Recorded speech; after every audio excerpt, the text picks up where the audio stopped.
Aksi pala kembali dialami sopir truk lintas provinsi. Kali ini seorang sopir truk mengalami pemalakan yang dilakukan pemotor Yamaha Fiction. Aksi pala itu pun direkam oleh kernet truk dan diunggah ke media sosial. Video tersebut diunggah akun Instagram @laburaku.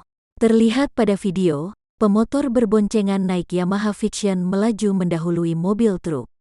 Lalu tak lama, pemotor itu putar balik berpapasan dengan truk.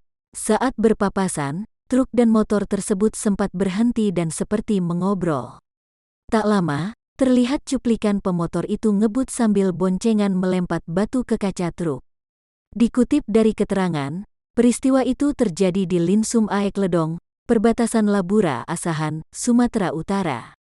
Waktu kejadiannya hari Kamis tanggal 11 Maret tahun 2021 sekitar pukul 17 waktu Indonesia Barat. Diketahui truk itu berangkat dari Medan menuju Palembang. Lalu mereka dipalak dua orang pemotor Fiction merah.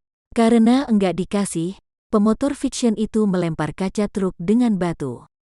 Kabarnya sopir truk tersebut sudah melapor ke Polsek Kuala Hulu, Labuhan Batu Utara, Sumatera Utara.